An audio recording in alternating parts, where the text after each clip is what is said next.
Hello Arun, good morning good morning. आ जाओ फटाफट। Good morning good morning. Hello hello. हाँ जी, आ जाइए। Good morning good morning. Hello hello. आवाज़ आ रही है? Am I audible and visible? बता दो एक बार and will get start. Good morning good morning. मैं दिखाई सुनाई दे रहा हूँ? ठीक है, फटाफट आ जाओ and will get start. Last class में हमने प्राइमरी एक्टिव ट्रांसपोर्ट कर लिया था। किसी को दिक्कत वहाँ तक? कुछ भी पॉइंट प्राइमरी एक्टिव ट्रांसपोर्ट में जो समझ में नहीं आया? प्राइमरी एक्टिव ट्रांसपोर्ट में कुछ भी जो आपको समझ नहीं आया बताइए। Good morning good morning. हाँ, बताओ भाई। ठीक है। All good in primary active transport. कैसे सोडियम पोटेशियम पंप काम करता है, सब कुछ समझ में आ गया था? ठीक। बड़े बड़े। तो अब आगे हम बात करते हैं।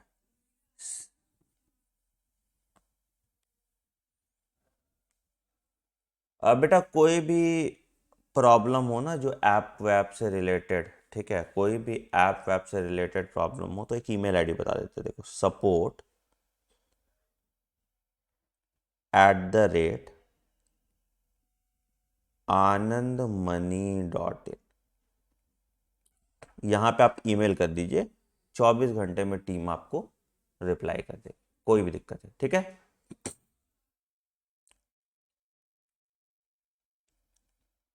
हाँ, वही करेंगे बेटा।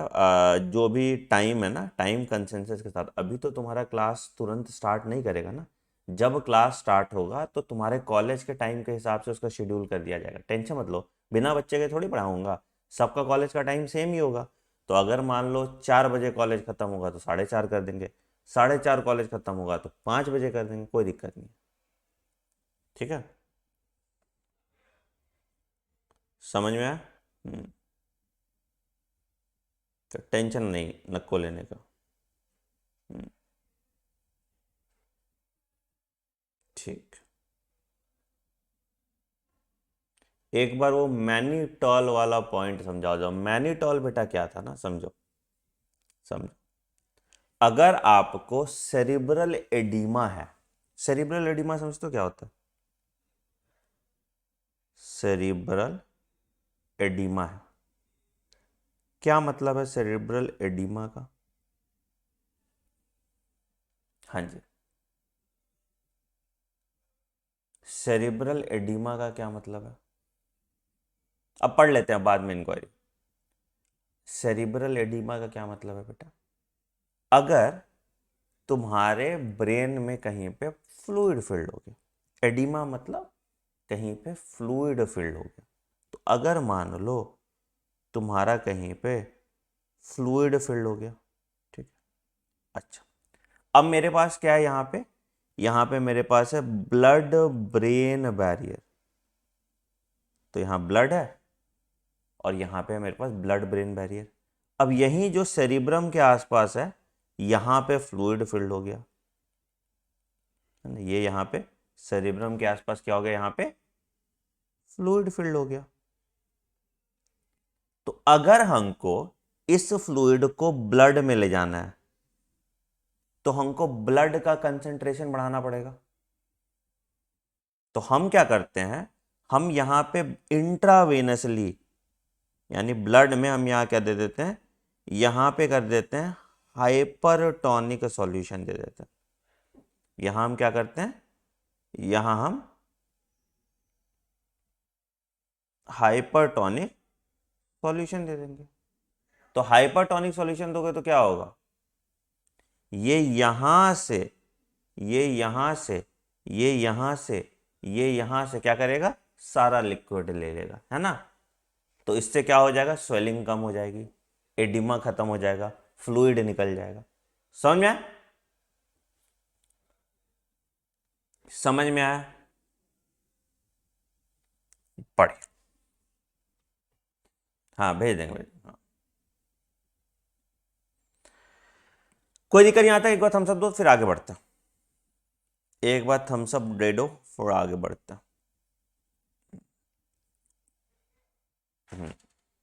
Done done done done done done done done,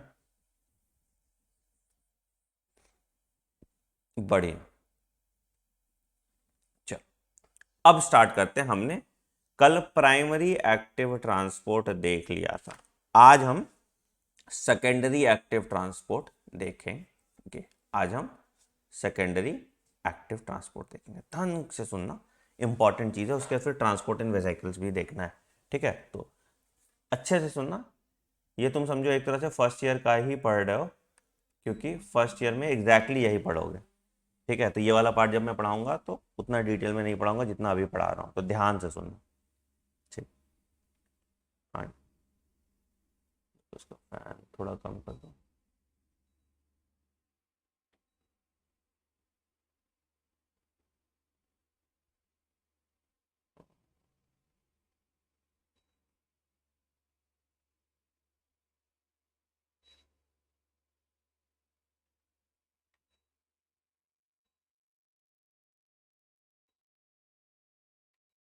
हाँ चलिए, तो लिखो सेकेंडरी एक्टिव ट्रांसपोर्ट।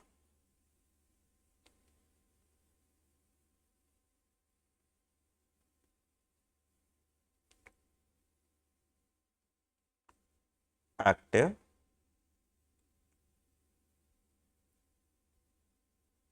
क्या होता है? Secondary active transport. Primary active transport में क्या हो रहा था सर? डायरेक्ट एटीपी के एक्सपेंडिचर से, डायरेक्ट एटीपी के एक्सपेंडिचर से क्या हो रहा था? डायरेक्ट एटीपी के एक्सपेंडिचर से ट्रांसपोर्ट हो रहा था। सेकेंडरी एक्टिव ट्रांसपोर्ट में क्या होगा? अरे सर एक लास्ट चीज बोल दीजिए प्लीज, 599 वाला कोर्स कितने दिन वैलिड है? 1 ईयर तक भैया, 1 साल तक है ना तुम्हारा, जब तक कॉलेज नहीं खत्म हुआ तब तक वैलिड है। मैं ये basic medical anatomy and physiology भी 1 साल तक वैलिड कर दूंगा, ठीक है? अरे ये सब वैलिडिटी वैलिडिटी का टेंशन मत लो यार, मैं दुकान खोल के थोड़ी रखा हूँ। तुम लोग का वेलबींग मेरे लिए सबसे इंपॉर्टेंट चीज है ना?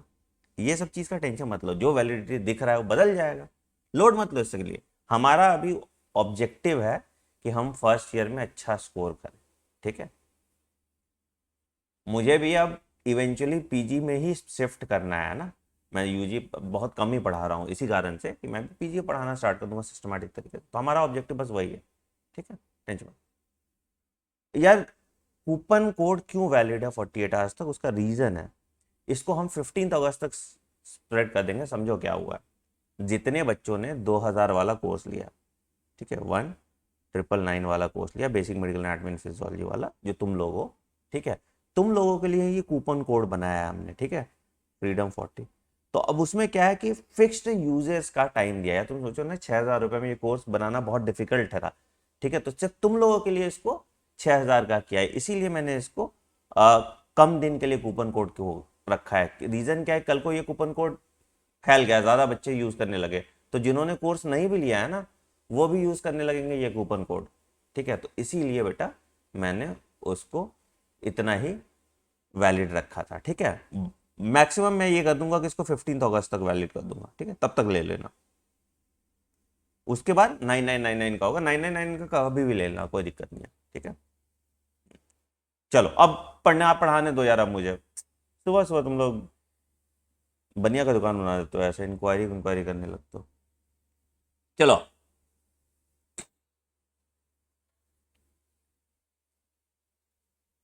अब कोई बातचीत नहीं, अब पढ़ेंगे हम लोग। हाँ ठीक है, अब छोड़ो। हाँ अब सब कर देंगे, अभी पहले पढ़ लो ना यार तुम लोग, मत करो ऐसे ना। चलो अब पढ़ लो, मत करो, अब कोई बातचीत नहीं यार, पढ़ लो। अब शुरू कर रहे हैं, अब मत रिदम खराब करना। बाद में क्लास के लास्ट में हम लोग बात कर लेंगे, कुछ बात करना होगा तो। अभी पढ़ लो, ठीक? चलो सेकेंडरी एक्टिव ट्रांसपोर्ट शुरू करते हैं। तो हमने प्राइमरी एक्टिव ट्रांसपोर्ट में क्या देखा था? डायरेक्ट एक्सपेंडिचर हो रहा था, ठीक है? डायरेक्ट एक्सपेंडिचर हो रहा था सोडियम पोटेशियम पंप में, एटीपेज के प्रेजेंस में एटीपी का हाइड्रोलिसिस हो रहा था और इससे ट्रांसपोर्ट हो रहा था। यहां पे क्या है बेटा, यहां पे है सेकेंडरी एक्टिव ट्रांसपोर्ट। तो सेकेंडरी एक्टिव ट्रांसपोर्ट में क्या होता है, यहां पे जो आपका एनर्जी है, यहां पे जो आपका एनर्जी है, ये क्या होता है, तो energy stored in a Na+ और H+ ग्रेडियंट, ध्यान से सुनना, या H+ कंसेंट्रेशन ग्रेडियंट जोड़ दो, H+ concentration gradient is used to drive क्या, other substances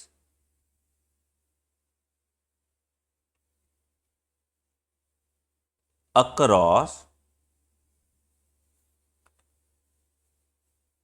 membrane against its, ध्यान से सुनना, against its own concentration gradient, against its own concentration gradient। ठीक ठीक है, ध्यान से समझो क्या मतलब हुआ कि मान लो कि मुझे ग्लूकोज ट्रांसपोर्ट करना, लेट्स से मान लो कि मुझे ग्लूकोज का ट्रांसपोर्ट करना, ठीक। तो एक तरीका तो यह है कि मैंने एटीपी दिया और ग्लूकोज को अगेंस्ट द कंसंट्रेशन ग्रेडियंट ले लिया। एक तरीका तो यह है कि मैंने एटीपी दिया और ग्लूकोज को अगेंस्ट द कंसंट्रेशन ग्रेडियंट ले लिया, ठीक है। दूसरा तरीका क्या हो सकता है, कि दूसरा तरीका है कि मैंने Na+ का कंसंट्रेशन बढ़ा दिया एक जगह पे, Na+ का कंसंट्रेशन बढ़ा दिया। तो एक मान लो कि मेरा सेल है जहां पे Na+ का कंसंट्रेशन ज्यादा है और ग्लूकोज का कंसंट्रेशन कम है, ठीक है। यहां पे Na+ का कंसंट्रेशन कम है और ग्लूकोज का कंसंट्रेशन ज्यादा है। तो मुझे एक्चुअली ट्रांसपोर्ट क्या करना है, मुझे एक्चुअली ट्रांसपोर्ट करना है glucose against the concentration gradient. तो मैं क्या करूंगा, मैंने जो सोडियम का कंसंट्रेशन ग्रेडियंट बनाया था पैसे खर्च करके, उसी पे चढ़ा दूंगा ग्लूकोज को और ग्लूकोज को बोलूंगा ब्रो तू तो टुवर्ड्स द कंसंट्रेशन ग्रेडियंट आ सकता है। तो सोडियम क्या है, टुवर्ड्स द कंसंट्रेशन ग्रेडियंट आ जाएगा और उसके साथ ग्लूकोज बैठ जाएगा। बट खर्चा तो हुआ है ना मेरा, सोडियम का कंसंट्रेशन ग्रेडियंट बनाने में मेरा खर्च हुआ है ना। तो इस तरह के ट्रांसपोर्ट को हम सेकेंडरी एक्टिव ट्रांसपोर्ट कहते हैं। इस तरह के ट्रांसपोर्ट को हम सेकेंडरी एक्टिव ट्रांसपोर्ट कहते हैं, ठीक है। एक पॉइंट यहां पे लिखिए, एक पॉइंट यहां पे लिखिए कि बिकॉज Na+ और H+ gradient is established by क्या, is established by primary active transport. Primary active transport क्या हो जाएगा, the secondary active transport indirectly, the secondary active transport indirectly uses energy obtained from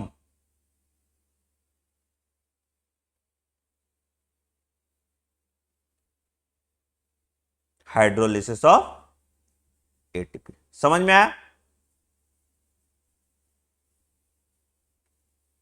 समझ में आया क्या हुआ? समझ में आया? ठीक, ठीक, ठीक।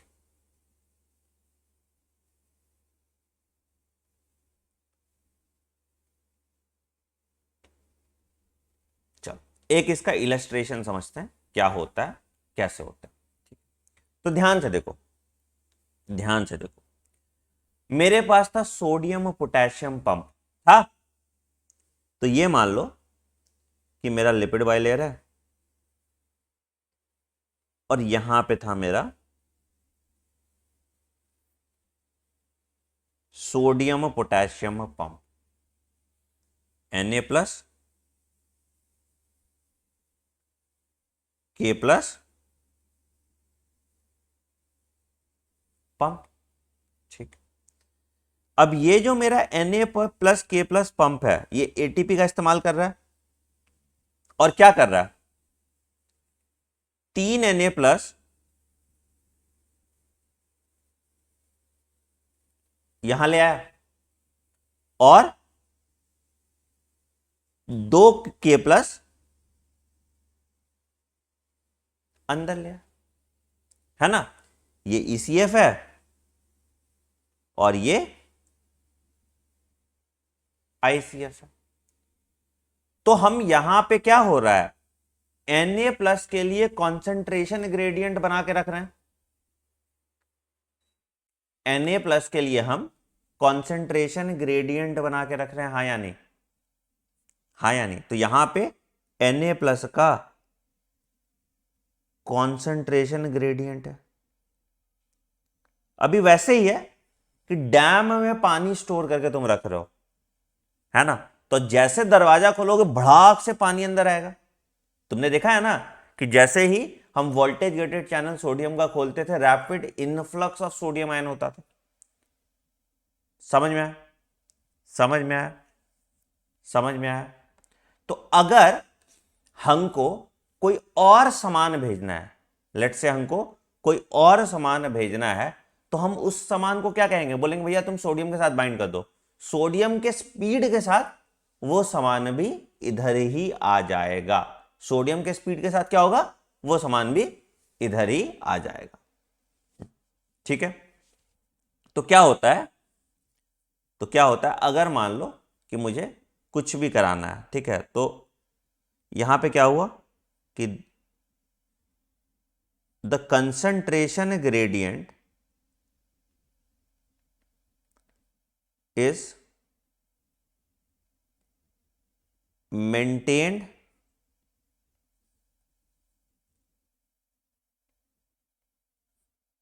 For sodium in the ECF। किसी को दिक्कत? कंसंट्रेशन ग्रेडियंट कहां मेंटेन है, सोडियम के लिए इन द ECF। अब जो सेकेंडरी एक्टिव ट्रांसपोर्ट प्रोटीन होंगे, now the secondary active transport protein, active transport, तुमको दिख नहीं रहा होगा बट मैं लिख रहा हूं, ठीक है। Now the secondary active transport protein क्या करेगा, now the secondary active transport protein it harnesses the energy in the Na+ concentration by providing routes for Na+ to leak into the cell. तो अब क्या करेगा, ये Na+ के लिए रास्ता खोल देगा, भैया इधर से चलिए भाई, वो चढ़ा हुआ तो था ही, वो क्या करेगा उधर से चला जाएगा। तो बोलेगा अच्छा जा ही रहे हो ना, तो मेरा भी सामान लेते जाओ। ठीक है। तो now the secondary active transport protein ये क्या करेगा, it will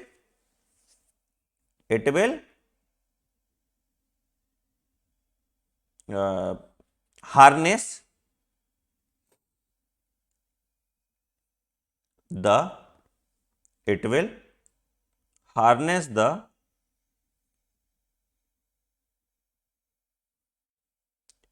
energy in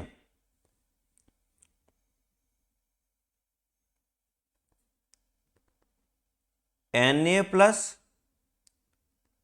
concentration gradient by providing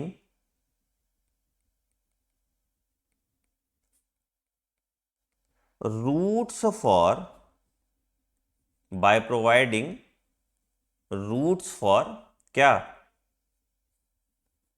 Na plus to leak into cells. ठीक है, तो ये वाला काम करता है। बहुत बढ़िया बात। ठीक है, ठीक है। In secondary active transport, in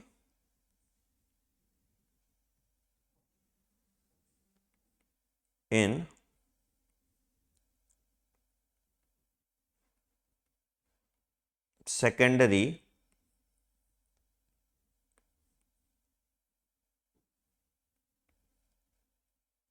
active transport क्या होगा? In secondary active transport a carrier protein, ठीक है, ये क्या करेगा? ये बाइंड कर जाएगा Na प्लस और एक और सब्सटेंस के साथ। तो a carrier protein will bind with Na plus and another substance. अब ये अनदर सब्सटेंस सेकेंडरी ट्रांसपोर्ट से जा रहा है, ठीक है, अनदर सब्सटेंस, ठीक है, ठीक है, एंड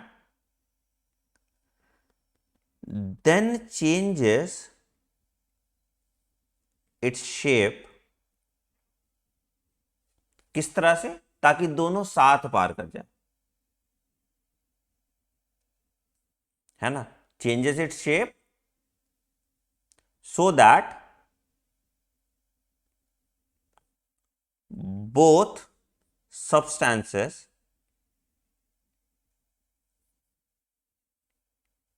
क्रॉस,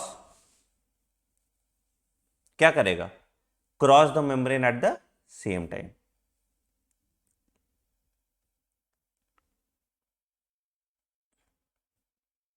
एट द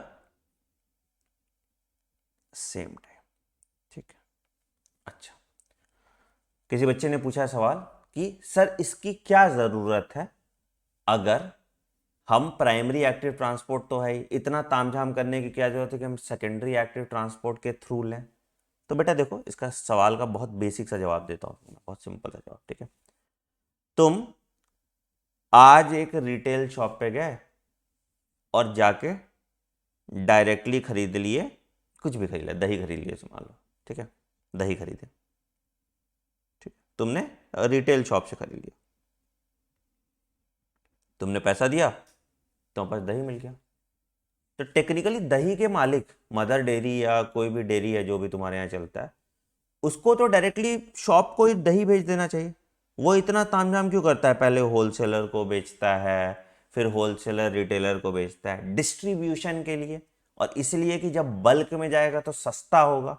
तो वही यहाँ पे भी एप्लीकेबल है कि मान लो कि मैं कंसंट्रेशन ग्रेडियंट सोडियम के लिए बना रहा हूँ, Na प्लस के लिए मैंने कंसंट्रेशन ग्रेडियंट बनाया, तो मुझे X एनर्जी लगा, ठीक है, और इसी X एनर्जी को इस्तेमाल करके हम ग्लूकोज को ट्रांसपोर्ट कर रहे हैं। बट अगर मैंने ग्लूकोज को प्राइमरी ट्रांसपोर्ट किया होता तो मेरे शायद 2x एनर्जी लगता। तो इसी एनर्जी को कंजर्व करने के लिए, इसी एनर्जी को बचाने के लिए मैंने सेकेंडरी एक्टिव ट्रांसपोर्ट का रास्ता अपनाया कि भैया तू आ ही रहा है ना, तो मेरे साथ आ जा, ठीक है, मैं थोड़ा पेट्रोल का पैसा तुमको दे दूंगा। सिंपल सा चीज समझो ना। अगर मान लो कि तुम जा रहे हो पहाड़ पे आज, ठीक है, तुम अकेले चले गए, अकेले ड्राइव करके गए, तुम्हारा पेट्रोल का खर्चा हुआ, बट तुम्हारा 2-2 7 भी चला गया तुम्हारा, तो कॉन्ट्री कर लिया ना दोनों ने। तो सेकेंडरी एक्टिव ट्रांसपोर्ट में तो energy spend will be lesser, है ना। तो दोनों काम तुम्हारा साथ हो जाता है। ठीक है, ठीक, बढ़िया। हाँ एग्जैक्टली। तो इन सेकेंडरी एक्टिव ट्रांसपोर्ट अगर कैरियर प्रोटीन बाइंड करता है सोडियम के साथ और एक सब्सटेंस के साथ, ठीक है, सोडियम का कंसंट्रेशन ग्रेडियंट मैंने बनाया था एनर्जी लगा के, बट ये अनदर सब्सटेंस जो है ये अगेंस्ट द कंसंट्रेशन ग्रेडियंट जा रहा है, और क्या करता है ये कैरियर प्रोटीन का चेंज कर देता है शेप, ताकि दोनों एक साथ क्रॉस कर पाए मेम्ब्रेन। ठीक है, अच्छा, अब सेम डायरेक्शन में भी ये ट्रांसपोर्ट हो सकता है और अनदर डायरेक्शन में भी ये ट्रांसपोर्ट हो सकता है। तो if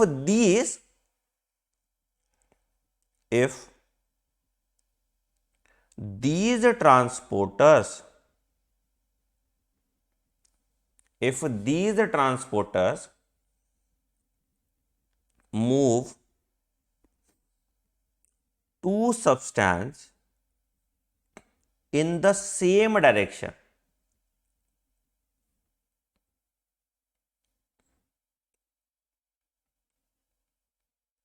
in the same direction, तो they are called, तुमने पढ़ा है ये, are called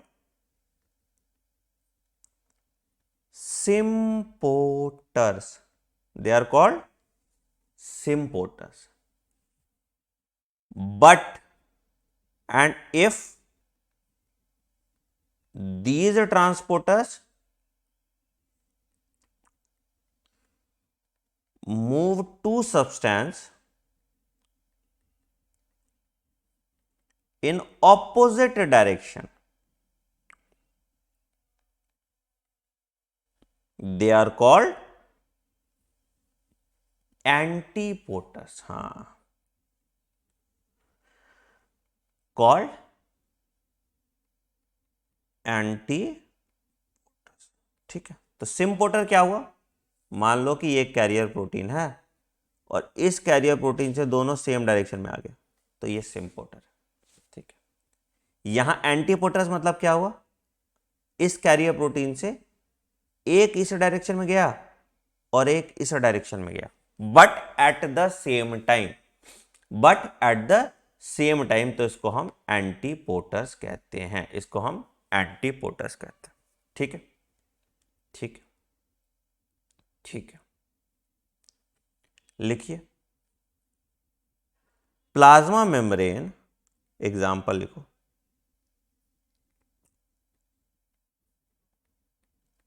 carries several symporters and antipoters that are powered by Na plus का ग्रेडियंट।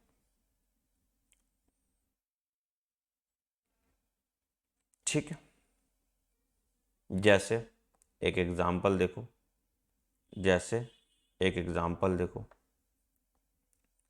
सपोज मान लो कि मुझे ग्लूकोज लाना है साथ या अमाइनो एसिड लाना है साथ। एग्जाम्पल देखो, सपोज मान लो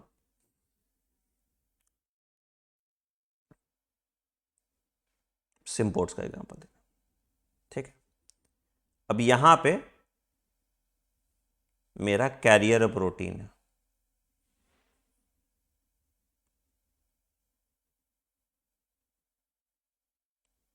ठीक है, यहां पता है Na प्लस ज्यादा है, तो हम ये बोल सकते हैं कि यहां पे Na प्लस का कंसंट्रेशन ग्रेडियंट है इस डायरेक्शन में, Na प्लस का कंसंट्रेशन ग्रेडियंट है।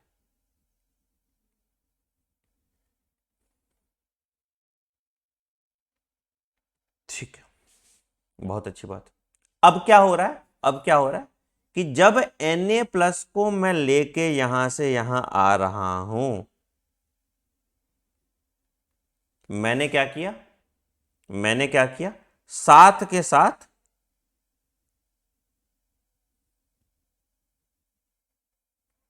ग्लूकोज भी ले आया। तो ये कौन सा है, ये सिम्पोर्टर्स है, ठीक है। सेम यही मैंने कर लिया किसी और के साथ भी। अमाइनो एसिड अगर मुझे लाना है, अमाइनो एसिड अगर मुझे लाना है, ठीक है, तो मैंने Na+ को लाया और साथ के साथ मैंने अमाइनो एसिड भी लिया। ये ECF से ICF में, तो ये दोनों आपके क्या हैं, ये दोनों आपके सिम्पोर्टर्स हैं। ये दोनों आपके क्या हैं, ये दोनों आपके सिम्पोर्टर्स हैं, सेम डायरेक्शन में ट्रांसपोर्ट कर रहे हैं, ठीक है। तो यहां एनर्जी का एक्सपेंडिचर कैसे हुआ, एनर्जी का एक्सपेंडिचर हुआ Na+ का कॉन्सेंट्रेशन ग्रेडियंट बनाने में glucose against the concentration gradient आ रहा है, amino acid against the concentration gradient आ रहा है ना। Glucose and amino acids are transported against the concentration gradient. Glucose and amino acid are transported into the ICF against, हाँ जी,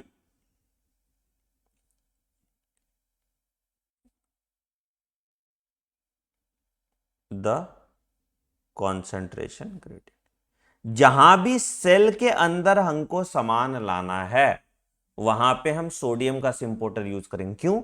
क्योंकि most abundant cation in the ECF is sodium. जहां भी हमको cell के बाहर सिम्पोर्ट में कुछ ले जाना है तो वहां हम पोटेशियम का इस्तेमाल करेंगे, क्योंकि most abundant intracellular cation is potassium. तो अगर सेल के अंदर हमको कुछ लाना है तो हम सोडियम के साथ सिम्पोर्टर्स यूज करेंगे, अगर हमको सेल के बाहर कुछ ले जाना है तो हम पोटेशियम के साथ सिम्पोर्टर्स यूज करेंगे, या सोडियम का एंटीपोर्टर्स यूज कर लेंगे। ये भी कर सकते हैं, सोडियम का एंटीपोर्टर्स यूज कर लेंगे। एक एग्जांपल दिखाता हूं तुमको। सपोज मान लो कि हमको कैल्शियम बाहर ले जाना है या हमको हाइड्रोजन बाहर ले जाना है। तुम देखे थे ना, हाँ, हमको हाइड्रोजन बाहर ले जाना है, ये भी देखे थे। तो देखो क्या होता है। तो सपोज मान लो कि बहुत बेसिक से एग्जांपल ले लो, ठीक, ये तुम्हारा साइटोसॉल या ICF पकड़ लो, ठीक है, और ये तुम्हारा ECF पकड़ लो, एक्स्ट्रा सेलुलर फ्लूइड।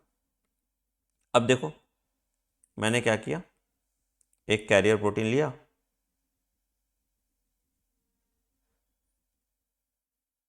और इस कैरियर प्रोटीन के साथ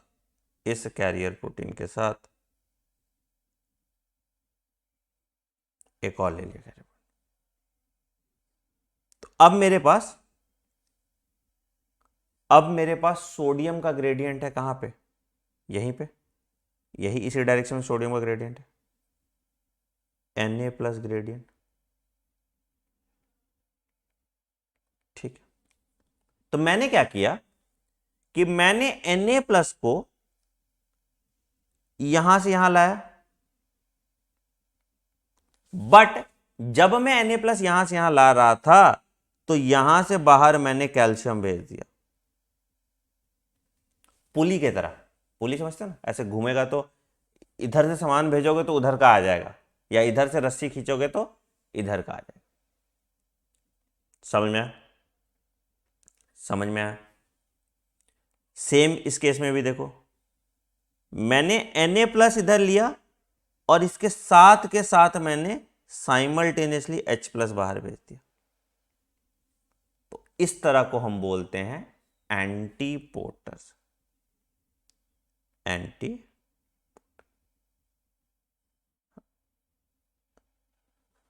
सर एक्टिव है तो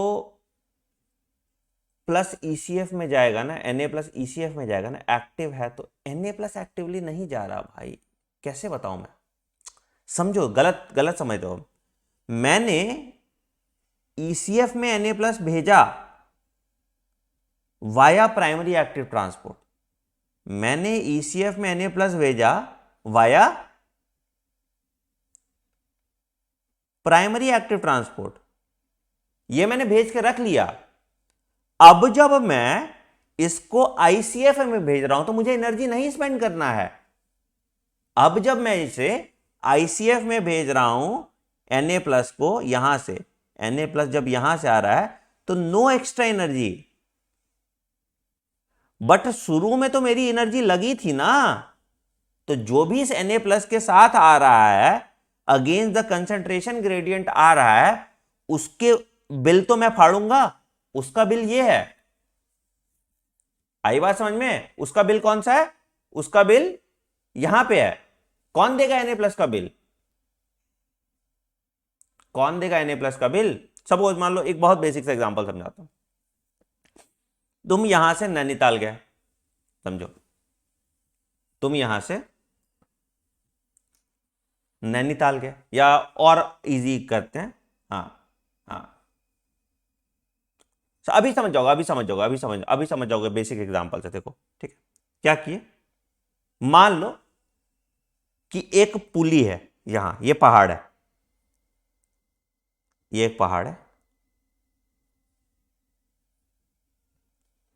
तुम यहां पहाड़ पे हो, ठीक है, और सॉरी,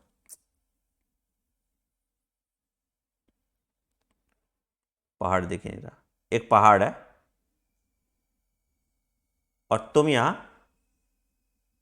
इस पहाड़ पे बैठे हो, ठीक है, ठीक है, ठीक, अच्छा।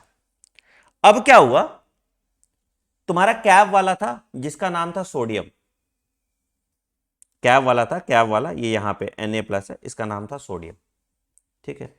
तो तुमने सोडियम कैब को फोन किया, ब्रो आजा, ठीक है। अब इसको क्या हुआ, पहले अगेंस्ट द कंसंट्रेशन ग्रेडियंट जाना पड़ा ऊपर, ये तुम्हारे पास आया ना, तो इसका पेट्रोल का खर्चा हुआ, ये जब ऊपर आया तो इसका पेट्रोल का खर्चा हुआ, ठीक है, ठीक। अब इसको वापस नीचे आना है तो डाउनहिल में पेट्रोल का खर्चा नहीं होगा, और ये तुमको लेके आ जा रहा है। अभी जब नीचे आ रहा है तो इसका नो पेट्रोल का खर्चा, और ये तुमको भी साथ ले आए, तो तुम तो बोलोगे अरे तुम्हारा तो पेट्रोल नहीं लग रहा, हम तुमको पैसे क्यों दें। बट भाई, जो ये तुम्हारे बुलाने पे आया, यहां तो इसका खर्चा हुआ ना, जो ये तुम्हारे बुलाने पे आया यहां तो इसका खर्चा हुआ। भले ही जब वापस ये जा रहा है तो तुम्हारा खर्चा नहीं हो रहा, तुम उसके साथ बैठ के चला रहे हो, बट टेक्निकली खर्चा तो हो रहा है ना, तो इसीलिए इसको हम सेकेंडरी एक्टिव ट्रांसपोर्ट बोलते हैं। वही चीज यहां पे कह रहा है कि जब मैंने सोडियम का कंसंट्रेशन ग्रेडियंट बनाया, जब मैंने ECF में सोडियम भेज भेज के सोडियम का कंसंट्रेशन ग्रेडियंट बनाया, तो यहां पे मैंने ATP की खर्च किया। अब जब सोडियम नॉर्मली अपने आप बिना एक्सपेंडिचर ऑफ एनर्जी के आ रहा है और सोडियम के साथ कुछ और भी आ जा रहा है, तो बिल तो मैं फाड़ूंगा ना उसका, बिल तो मैं फाड़ूंगा ना उसका। हाँ एग्जैक्टली, तो यही चीज बात कर रहा है। आई बात समझ में? तो यहां जो सोडियम आ रहा है, इस टाइम इसका कोई एक्सपेंडिचर ऑफ एनर्जी नहीं है। यहां जो ग्लूकोज आ रहा है, इस टाइम इसका कोई एक्सपेंडिचर ऑफ एनर्जी नहीं है। बट जब मैंने यहां पे सोडियम का कंसंट्रेशन ग्रेडियंट बनाया, इस टाइम तो मेरा एनर्जी लगा ना, तो इसका बिल कौन भरेगा? इसीलिए इसको हम सेकेंडरी एक्टिव ट्रांसपोर्ट कहते हैं, इसीलिए इसको हम सेकेंडरी एक्टिव ट्रांसपोर्ट कहते हैं। सबको समझ में आया बेटा? सबको समझ में आया? सबको समझ में आया, हाँ या नहीं बताइए, क्योंकि ये मैकेनिज्म बहुत इंपॉर्टेंट है। मेरे सब्जेक्ट में आओगे तुम फिजियोलॉजी में, एक बार अंगूठा दिखाइएगा, सबको समझ में आ गया तो।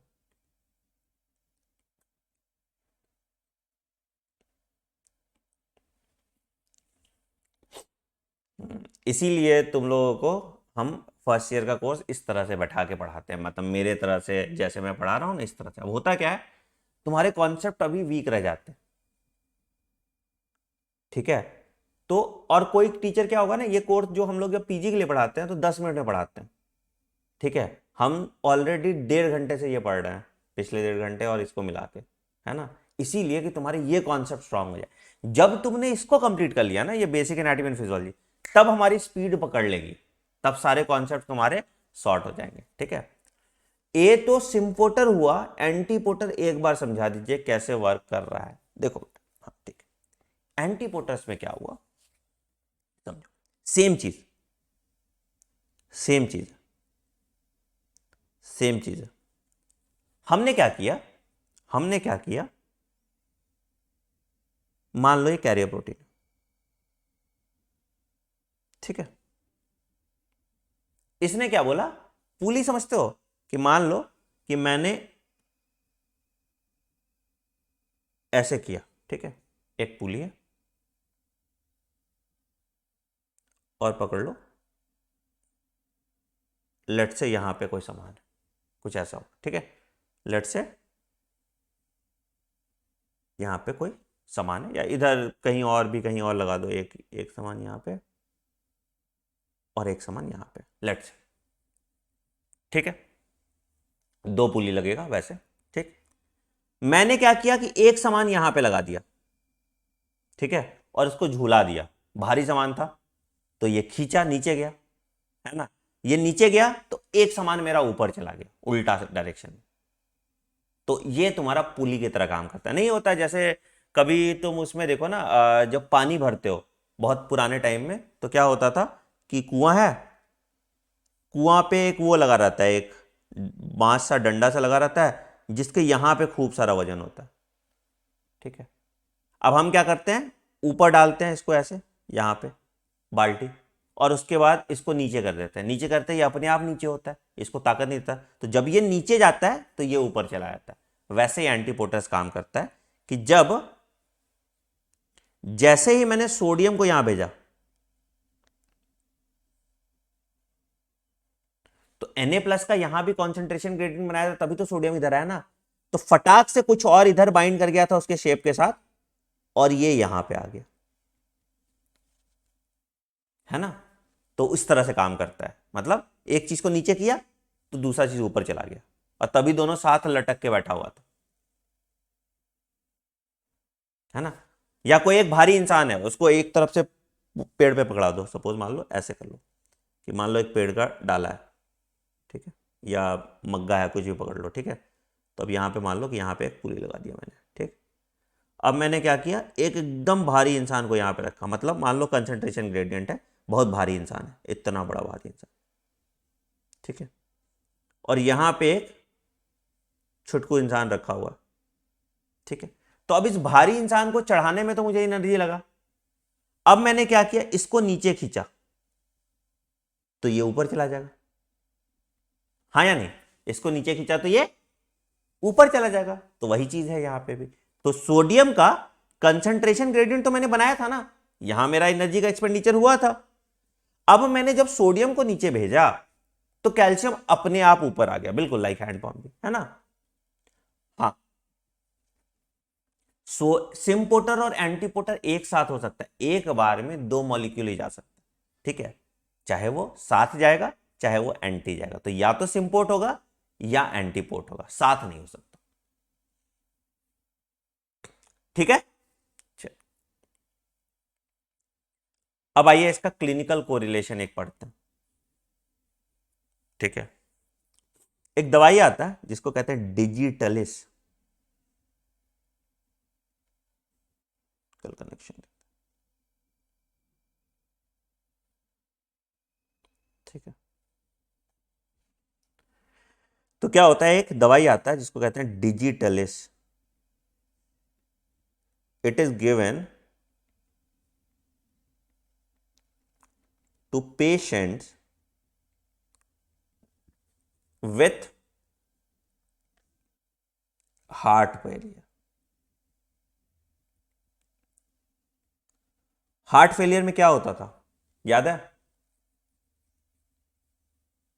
अभी तो दिया ना बेटा एंटीपोट का एग्जांपल, ये वाला जो है सोडियम कैल्शियम एंटीपोटस, ये एंटीपोट का एग्जांपल है। और सोडियम हाइड्रोजन पंप जो है ये भी एंटीपोट का एग्जांपल है। ठीक है, हाँ ठीक है। तो डिजिटलिस्ट में क्या होता है बेटा कि जो दवाई देते हैं हम patient with heart failure, heart failure में क्या होता था, blood was not being pumped properly, मतलब हार्ट मसल वीक होते हैं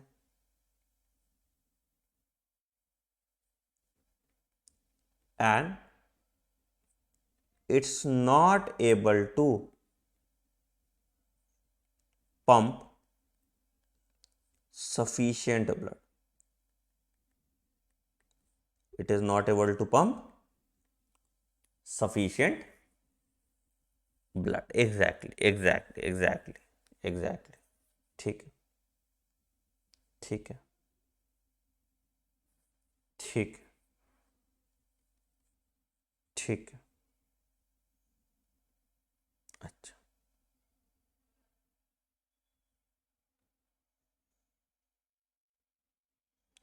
हम क्या करते हैं डिजिटलिस्ट में, तो डिजिटलिस्ट क्या करता है, ये क्या करता है, it slows down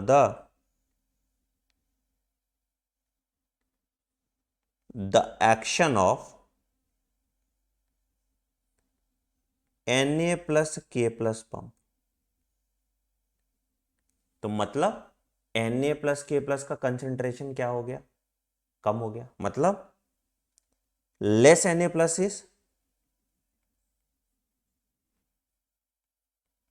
is accumulated in ECF। हाँ या नहीं, less Na+ is accumulated in ECF, है ना, and more Na+ is accumulated in ICF of heart muscles या हार्ट सेल्स कह लो।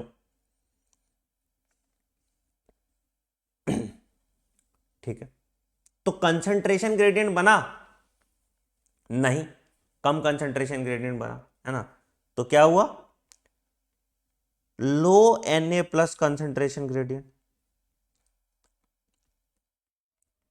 तो इससे क्या होगा, इससे क्या होगा, Na+ Ca2+ सिंपोर्ट काम नहीं करेगा, sorry antiport, Ca2+ antiport will slow down.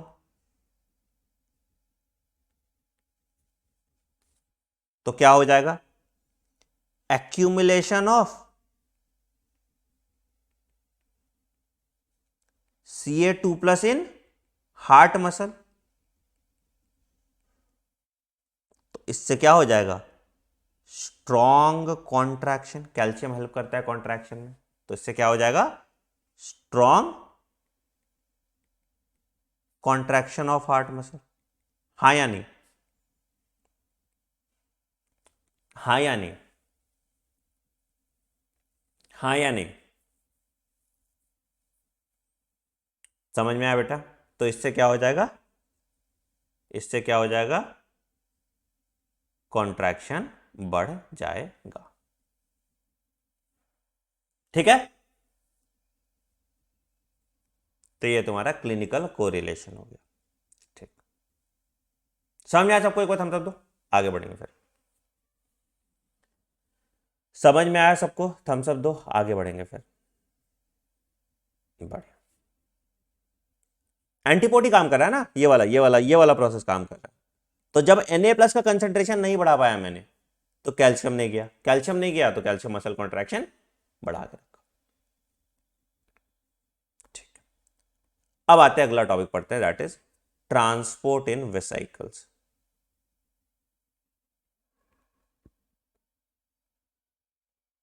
Transport इन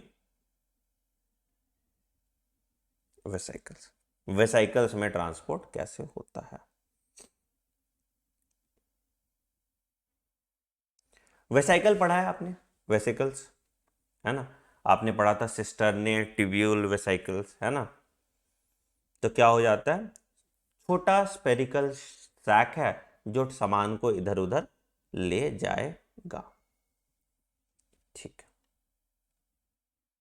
ठीक, तो वेसाइकल क्या करेगा, it is a small spherical bag that helps in transport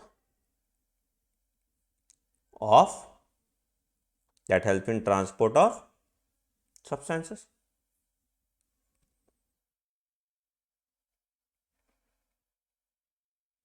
across or outside the cell। तो दो तरीके से ट्रांसपोर्ट होगा, ठीक है, एक होगा एंडोसाइटोसिस और एक होगा एक्सोसाइटोसिस। ठीक है, तो क्या होगा कि vesicles import material inside the cell,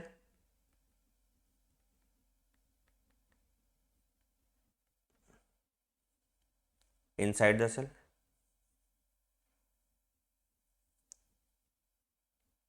from plasma membrane या इनसाइड द सेल ही समझ लो, ठीक है। तो इस प्रोसेस को कहते हैं एंडोसाइटोसिस, साइटोप्लाज्म के अंदर आ रहा है। एंड क्या होगा, अगर मटेरियल्स या vesicles eject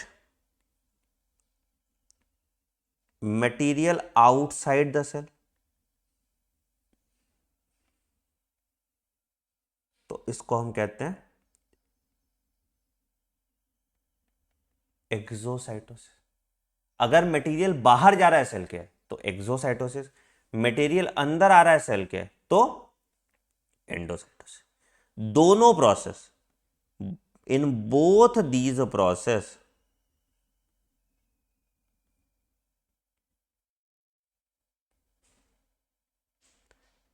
energy is required. तो ये कौन सा प्रोसेस हो गया, it is an active process,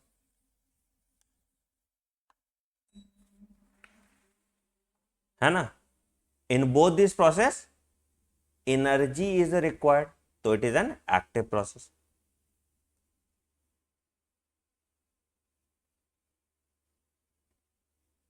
ठीक है, ठीक है, तो चलो एंडोसाइटोसिस करो। एनर्जी रिक्वायर्ड है तो एक्टिव प्रोसेस, ठीक है, पहले एंडोसाइटोसिस।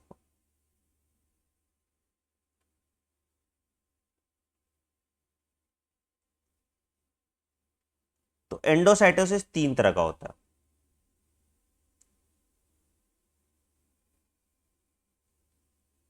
कैसा कैसा टाइप है सर, पहला है receptor mediated endocytosis,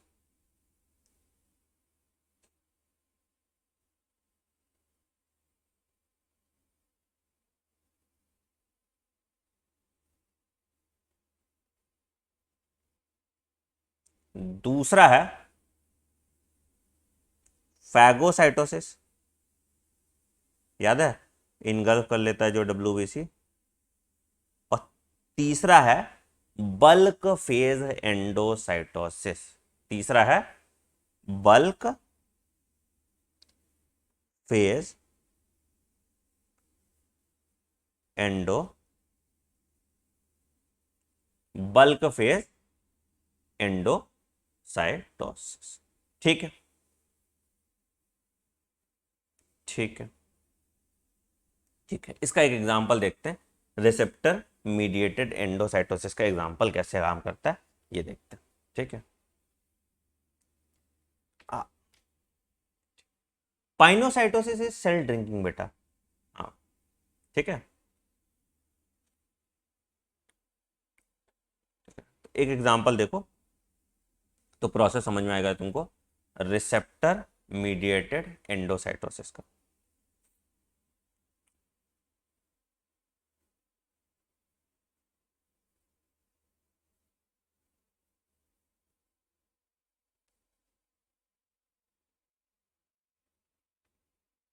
of LDL का बात करते हैं। LDL is low density lipid.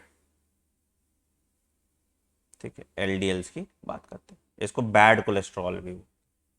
ठीक है, तो क्या होगा, क्या होगा, सबसे पहला स्टेप, ये बाइंड करेगा, किसके साथ बाइंड करेगा सर, ये बाइंड करेगा प्लाज्मा मेम्ब्रेन के साथ। ठीक है, तो सबसे पहला स्टेप होगा दैट इज बाइंडिंग। तो क्या होगा, ऑन द ईसीएफ साइड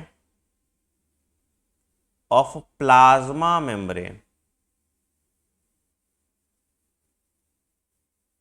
क्या होगा, एलडीएल पार्टिकल, इसके अंदर ऑब्वियसली कोलेस्ट्रॉल होगा, है ना, लो डेंसिटी लिपिड में कोलेस्ट्रॉल ही हो गया। ठीक है, binds to a specific receptor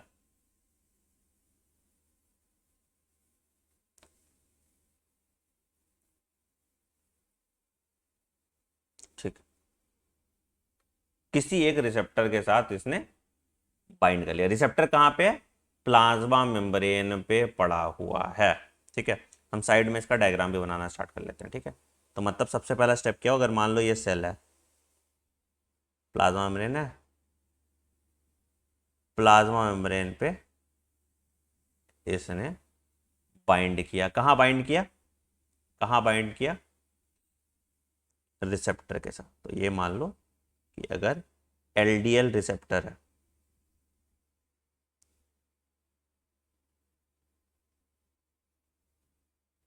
है ना, एलडीएल रिसेप्टर है, तो क्या बनाया इसने, बाइंड करके, इसने बाइंड किया और एलडीएल बाइंड कर गया एलडीएल रिसेप्टर के साथ, और ये बना दिया,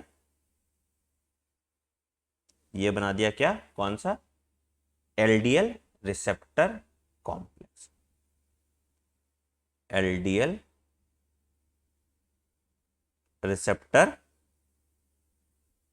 कॉम्प्लेक्स। ठीक है, ये बाइंड करके क्या बना दिया, एलडीएल रिसेप्टर कॉम्प्लेक्स। ठीक, ठीक, ठीक। अब ये जो एलडीएल रिसेप्टर्स होते हैं, ये एक स्पेसिफिक जगह पे, ये एलडीएल रिसेप्टर क्या होगा, ये इंटीग्रल प्रोटीन ही है ना, जो एलडीएल रिसेप्टर है ये इंटीग्रल प्रोटीन है, और ये एक ऐसी जगह पाए जाते हैं प्लाज्मा मेम्ब्रेन में जहां पे थोड़े गड्ढे हो, और ये गड्ढा कोटेड होता है क्लैंथरिन से, प्रोटीन है। ठीक है, ठीक है, तो दे आर कोटेड विथ क्लैंथरिन, तो ये कोटेड विथ क्लैंथरिन, ये किससे कोट होता है, क्लैथरिन, क्लैथरिन, क्लैन लिख दिया, क्लैथरिन, दीज आर कोटेड विथ, इसका भी फंक्शन समझाएंगे क्यों कोटेड होता है इससे। ठीक है, तो these receptors are coated with clathrin. ठीक, तो ये जो स्पेसिफिक रिसेप्टर ये कहाँ है, ये स्पेसिफिक रिसेप्टर क्या होता है, इट इज फाउंड इन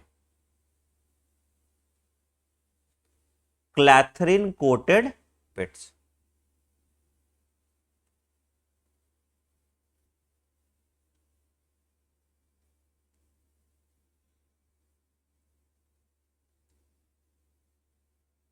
ठीक है, ठीक है, ठीक है, तो जब ये रिसेप्टर क्लैथरिन कोटेड पिट के साथ बाइंड कर जाता है, तो इससे क्या होता है, इससे क्या होता है कि they form they form a basket like, ऐसे गोल सा basket like structure around the receptor LDL complex, around the receptor LDL complex. और इससे क्या होता है कि इनवैजिनेशन हो जाता है, मेम्ब्रेन अंदर की तरफ फोल्ड हो जाता है, जो ये देखो ये इनवैजिनेशन हो जाता है,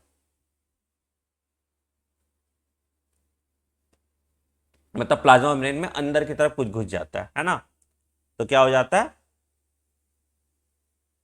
रिसेप्टर कॉम्प्लेक्सेस, ये क्या हो जाएगा इससे, दैट causes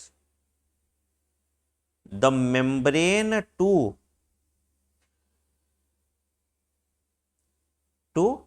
invaginate। समझ में आया? बेसिकली कुछ नहीं हुआ, देखो बेसिकली क्या था कि मेरे पास LDL रिसेप्टर था, ठीक है। अब ये जो LDL रिसेप्टर है ये ऐसी जगह पे होता है जहां पे क्लैथरीन होता है, ठीक है। तो जब LDL रिसेप्टर के साथ मेरा LDL बाइंड कर जाता है ना, तो क्लैथरीन में गड्ढा हो जाता है, तो इनवैजिनेशन ऑफ क्लैथरीन होता है और प्लाज्मा मेम्ब्रेन में एक पिट जैसा स्ट्रक्चर दिख जाता है जो गोल सा बन जाता है। तो ये पिट जैसा स्ट्रक्चर दिख जाता है। क्लियर है यहां तक? ठीक। तो ऑब्वियसली अब इसको पूरा भर दो तो वेसाइकिल बन जाएगा, है ना। तो अब ये क्या करेंगे, जो इनवैजिनेटेड एजेस हैं इसको भर के हम वेसाइकिल बना लेंगे, ठीक। तो दूसरा क्या हो जाएगा कि the invaginated edges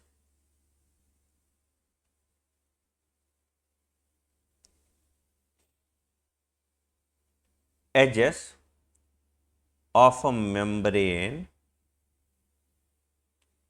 around clathrin coated pit fuses and small piece of a membrane pinches off। ये भर जाएगा, ये आपस में ऐसे पूरा। अब मान लो ये गड्ढा होता गया होता गया होता गया होता गया होता गया और ऐसे भर दिया। पहले देखो, पहले ऐसे था गड्ढा, फिर ऐसे ऐसे ऐसे ऐसे ऐसे ऐसे होते होते होते भर दिए, तो ये गोल पूरा स्ट्रक्चर बन गया, है ना। तो small pit fuses and a small piece of a membrane pinches off and a small piece of membrane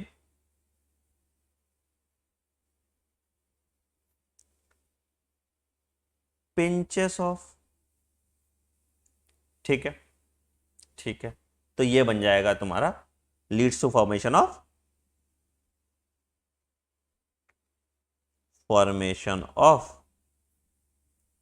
vesicle. अब ये वेसाइकल कोटेड किससे है, ये वेसाइकल कोटेड किससे, ये वेसाइकल भी कोटेड है तुम्हारा क्लैथरीन से। ये जो वेसाइकल है ये कोटेड किससे है, ये भी जो कोटेड है ये क्लैथरीन से है। तो जब ये पूरा पिंचिंग हुआ तो सेकंड स्टेप में क्या हो जाएगा, सेकंड स्टेप में वेसिकुलर फॉर्मेशन होगा, ये वेसाइकल बन गया, ठीक है। वेसिकुलर फॉर्मेशन होगा। तो अब इसका क्लैथरीन जो है बाहर की तरफ रहेगा, क्लैथरीन जो है बाहर की तरफ रहेगा और अंदर रहेगा क्या, LDL। तो इसके अंदर होगा LDL और यहां पे है क्लैथरीन कोटिंग। तो इस प्रोसेस को हम कहते हैं वेसिकुलर फॉर्मेशन, इस प्रोसेस को हम कहते हैं वेसिकुलर फॉर्मेशन। चलो बन गया वेसाइकल। तो अब वेसाइकल का अनकोटिंग करना है हमको, तभी तो फ्यूज करेगा ना। अब ये क्लैथरीन तो कोटेड कोटिन है, अब इसको हमको हटाना है, क्लैथरीन को हमको हटाना है। तो क्लैथरीन को वापस हम सेल सरफेस पे भेज देते हैं। तीसरा स्टेप लिखिए, तो क्या होगा, अनकोटिंग।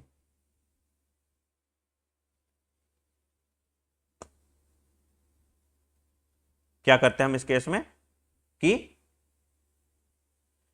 जैसे वेसाइकल बना, क्लैथरीन कोटिंग को हटा देते हैं, ठीक है। तो clathrin coating is removed after vesicular formation.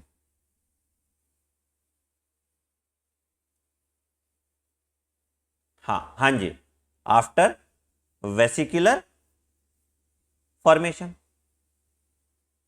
To become, अब जो ये वेसाइकल है ये अनकोटेड है, टू बिकम अनकोटेड वेसाइकल। और क्लैथरीन कोटिंग कहां चला जाएगा? वापस प्लाज्मा मेम्ब्रेन के पास जहां से आया था, है ना। तो टू बिकम अनकोटेड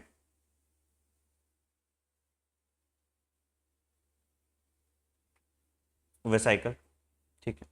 अब क्लैथरीन मॉलिक्यूल क्या हो जाएगा? ये चला जाएगा वापस प्लाज्मा मेम्ब्रेन में, है ना। And clathrin returns back to the plasma membrane, चला गया। तो अब मेरे पास एक नंगा वेसाइकल पड़ा हुआ है, अब इसको हम फ्यूज करा देंगे, ठीक है, ठीक है। तो चौथा पॉइंट होता है, इसको हम कहते हैं फ्यूजन विथ एंडोजोम, ठीक है। ये एक वेसाइकल ही होता है, फ्यूजन विथ एंडोजोम। अब क्या हुआ? अब क्या हुआ कि जो अनकोटेड वेसाइकल है उसको किसी और वेसाइकल के साथ फ्यूज कर दिया। तो the uncoated vesicle fuses with another vesicle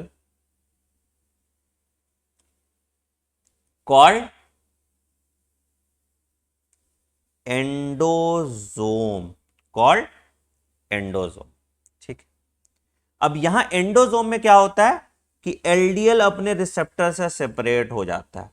तो with in the endosome LDL separates from its receptors. LDL separates from its receptors. तो LDL मेरा सेपरेट कर जाएगा इसके रिसेप्टर के साथ, ठीक है। अब इस रिसेप्टर को कहां भेज देंगे? वापस प्लाज्मा मेम्ब्रेन में, है ना, ठीक है। तो क्या हो जाएगा? सारा रिसेप्टर पुराने वाले वेसाइकल में चला जाएगा और ये वापस से फिर से कहां चला जाएगा?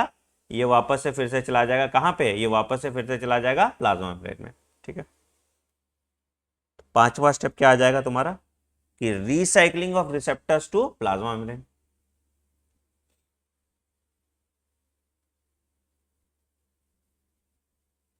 Of touch to plasma membrane. कैसे जाएगा रिसेप्टर प्लाज्मा मेम्ब्रेन के? कैसे जाएगा? तो ये क्या करेगा? ये क्या करेगा? रिसेप्टर सबको एक ट्रांसपोर्ट वेसाइकल में जमा कर लेगा, ठीक है। ये क्या करेगा? ये रिसेप्टर सबको एक ट्रांसपोर्ट वेसाइकल में जमा कर लेगा और उसको वापस भेज देगा प्लाज्मा मेम्ब्रेन को, ठीक है। तो the receptors are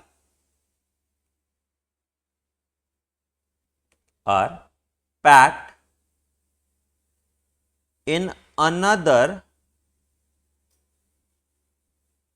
transport vesicle and sent back to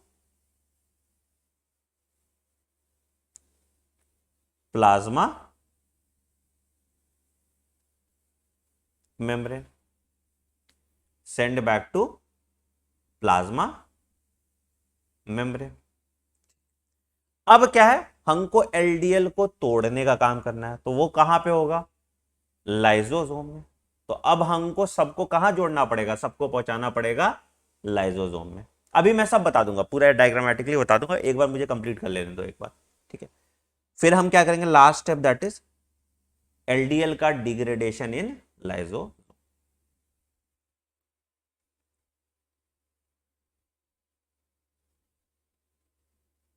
degradation in lysosomes. तो क्या हो जाएगा भाई, क्या हो जाएगा भाई, तो नाउ द ट्रांसपोर्ट वेसिकल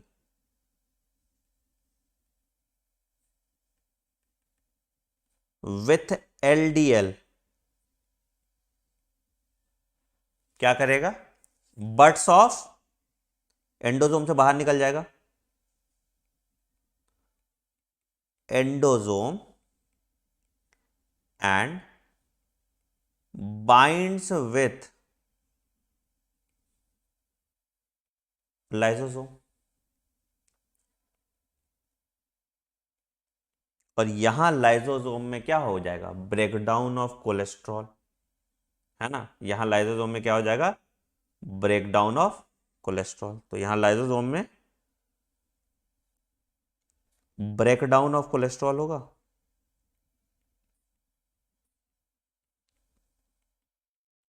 और ये जो कोलेस्ट्रॉल है ये वापस भेज दिया जाएगा सेल के पास, है ना, ये वापस भेज दिया जाएगा सेल के पास, है ना।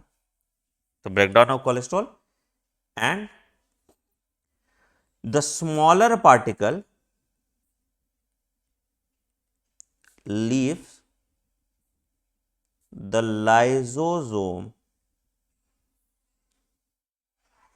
for its further utilization, कहीं भी हो सकता है ना, फर्दर यूटिलाइजेशन।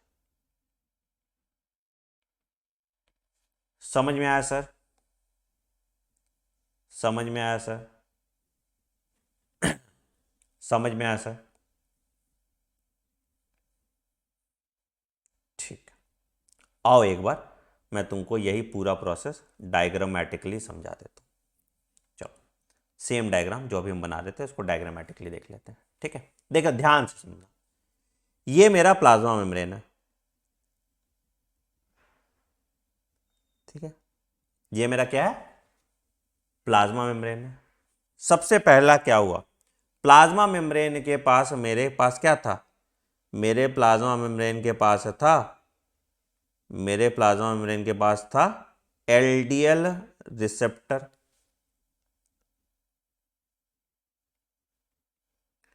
अब ये जो एलडीएल रिसेप्टर था ये मेरे पास ऐसे साइट पे था जहां पे, ये मेरे पास ऐसे साइट पे था जहां पे क्लैथरिन की कोटिंग है, तो हम इसको बोलते थे क्लैथरिन कोटेड पिट्स। क्या बोलते थे हम इसको, क्लैथरिन कोटेड पिट्स, ठीक है। अब क्या हुआ कि अब ये मेरा एलडीएल मॉलिक्यूल आया, ये मेरा एलडीएल मॉलिक्यूल आया, और ये एलडीएल मॉलिक्यूल इस के साथ जाके बाइंड कर गया। ये एलडीएल मॉलिक्यूल क्या किया, ये क्या कर गया, ये बाइंड कर गया रिसेप्टर के साथ, तो ये इसके साथ जाके बाइंड कर गया। इसके बाइंड करने से क्या बना, रिसेप्टर एलडीएल कॉम्प्लेक्स बना। तो अब जब ये बाइंड कर गया ना तो इसने बनाया रिसेप्टर एलडीएल कॉम्प्लेक्स, ठीक है। अब ये जो रिसेप्टर एलडीएल कॉम्प्लेक्स होता है इसमें क्या करता है, क्लैथरीन की मदद से, क्लैथरीन की मदद से क्या करेगा, ये प्लाज्मा मेम्ब्रेन में छेद कर देगा, क्लैथरीन की मदद से क्या करेगा, ये प्लाज्मा मेम्ब्रेन में इनवैजिनेशन करा देगा, ठीक है, इनवैजिनेशन करा देगा। तो यहां क्या, इसको हम बोल देंगे इनवैजिनेटेड प्लाज्मा मेम्ब्रेन, ठीक है। तो इनवैजिनेशन करा दिया, इनवैजिनेटेड प्लाज्मा मेम्ब्रेन हो गया, ठीक है। अब ये जो प्लाज्मा मेम्ब्रेन है इट विल पिंच ऑफ, ये इधर से खत्म कर लेगा अपने आप को, पूरा एक कोटिंग बना दिया, तो मतलब एक पूरा वेसाइकल बना, एक पूरा वेसाइकल बन गया यहां से। तो यहां पे फिर क्या हो जाएगा, ये प्लाज्मा मेम्ब्रेन जैसे पिंच ऑफ करेगा, इससे मेरा क्या बन जाएगा, वेसाइकल का फॉर्मेशन हो जाएगा। तो इसको मैं बोल दूंगा वेसाइकल फॉर्मेशन। यहां क्या हुआ, वेसाइकल का फॉर्मेशन हो गया। अब ये जो वेसाइकल है, इसके बाहर कौन सा कोटिंग है, इसके बाहर क्लैथरिन की कोटिंग है। इसके बाहर कौन सी कोटिंग है,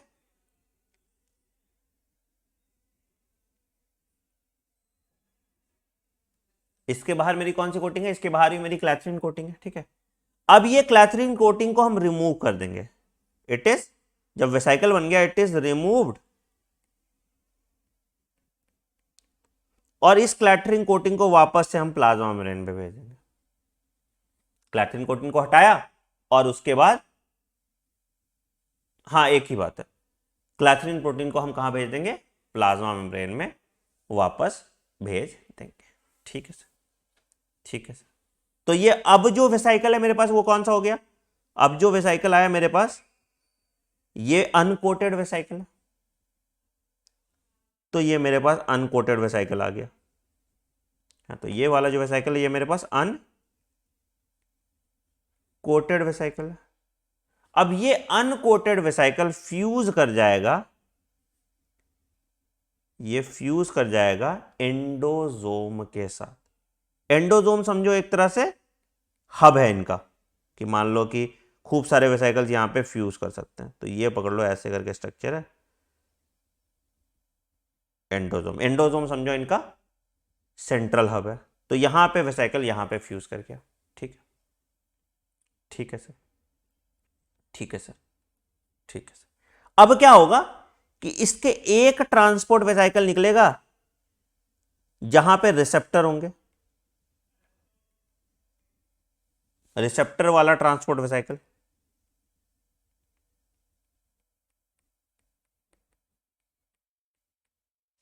जो चला जाएगा वापस प्लाज्मा मेम्ब्रेन के पास। ठीक है, और दूसरा ट्रांसपोर्ट वेसाइकल जो होगा एलडीएल वाला, जिसके अंदर एलडीएल है, ये चला जाएगा, ये चला जाएगा किसके पास, ये चला जाएगा लाइजोसोम के पास। ये किसके पास चला जाएगा, ये चला जाएगा, ठीक है, और इस लाइजोसोम में इसका डिग्रेडेशन होगा और इससे मेरा स्मॉलर पार्टिकल निकलेगा। इस लाइजोसोम में इसका डिग्रेडेशन होगा और इससे मेरा स्मॉलर पार्टिकल निकलेगा, जिसको हम यूज करेंगे सेल में। स्मॉलर पार्टिकल निकलेगा जिसको हम यूज करेंगे सेल। समझ में आया बेटा, समझ में आया, रिसेप्टर मीडिएटेड एंडोसाइटोसिस, बढ़िया समझ में आ गया।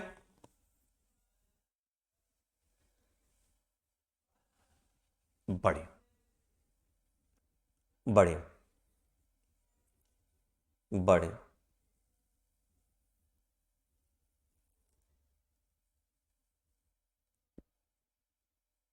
Good good good good good good. ठीक है, तो आज हम लोग यही करेंगे, रिसेप्टर मीडिएटेड। अब बचा है तुम्हारा फैगोसाइटोसिस, बल्क और ट्रांससाइटोसिस, उसके बाद सेल ऑर्गेनेल है, फिर सेल डिवीजन और फिर ट्रांसक्रिप्शन और ट्रांसलेशन। आई थिंक 2 क्लास और लगेगा, संडे भी क्लास लेना पड़ेगा, मंडे संडे भी क्लास लेना पड़ेगा बालक, तुम लोग के चक्कर में। कोई नहीं, ले लेंगे यार, तुम लोग भी क्या याद रखोगे। ठीक है, कल मिलते हैं फिर 10 बजे। ठीक है, बाकी सारे खत्म करते हैं। बैड कोलेस्ट्रॉल हार्म करेगा, हाँ बैड कोलेस्ट्रॉल तो हार्म करता है, बिल्कुल करता है। तुम्हारे बॉडी में 2 तरह का कोलेस्ट्रॉल होता है, एक बैड कोलेस्ट्रॉल होता है, एक गुड कोलेस्ट्रॉल होता है। Bad cholesterol is bad for your heart, है ना, तो डाइजेस्ट नहीं होगा तो हो गया ना। हाँ ठीक है बेटा, केमिकल का नोट्स भी भेज दूंगा, नोट भेज दूंगा। ठीक है, चलो मिलते हैं ब्रेक के बाद। मजा आया आज क्लास में, क्लास अच्छा लगा बेटा? बेटा bad cholesterol harms you, but cholesterol आपके बॉडी के लिए तो चाहिए ना। कोलेस्ट्रॉल कैसे हार्म करता है, क्यों हार्म करता है कोलेस्ट्रॉल? कि कोलेस्ट्रॉल तुम्हारे हार्ट का जो कोरोनरी आर्टरी है ना उसमें प्लेक्स बना देता है, तो इसके कारण ये हार्म करता है ना। क्यों? क्योंकि वो ब्लड में मिलता नहीं है और उसके कारण दिक्कत देता है। ठीक है, ये एमबीबीएस फर्स्ट ईयर का कोर्स नहीं है बेटा सुजय, ये फर्स्ट ईयर में ही पढ़ते हो। ये कौन सा 12th में 12वीं की पढ़ाई में पढ़ा रहा हूं तुम्हें, ये फर्स्ट ईयर का नहीं है। गधे कहीं के। Your MBBS first year course has already started, this is what you are studying in first year. हाँ, इतना इजी तरीके से समझाए हैं। दिस इज फर्स्ट ईयर का कोर्स। ठीक है, 10 बजे, अभी 3 दिन 10 बजे होंगे। ठीक है, टेलीग्राम ज्वाइन कर लो। देखो कोई भी अपडेट के लिए t.me/drnext001 ज्वाइन कर लो। अब तुम फर्स्ट ईयर पढ़ रहे हो, तुमको आसान लग रहा है क्योंकि टीचर बढ़िया है तुम्हारा। ये फर्स्ट ईयर ही है। ठीक है, डॉक्टरी ही तो पढ़ा रहे हो, मैं तुमको क्लिनिकल कोरिलेशन पढ़ा रहा हूँ, कौन सी 12वीं में पढ़ते हैं। चलो मिलते हैं ब्रेक के बाद। ठीक है, बाय। ऐप पे शो नहीं कर रहा, ऐप पे शो कर रहा होगा बेटा, क्यों नहीं शो करेगा, सब ऐप पे शो करेगा। मैसेज डालो, ऐप पे शो करने लगेगा। ठीक है, टेलीग्राम पे मैसेज डालो। ठीक है, चलो मिलते हैं ब्रेक के बाद। ठीक है, बाय।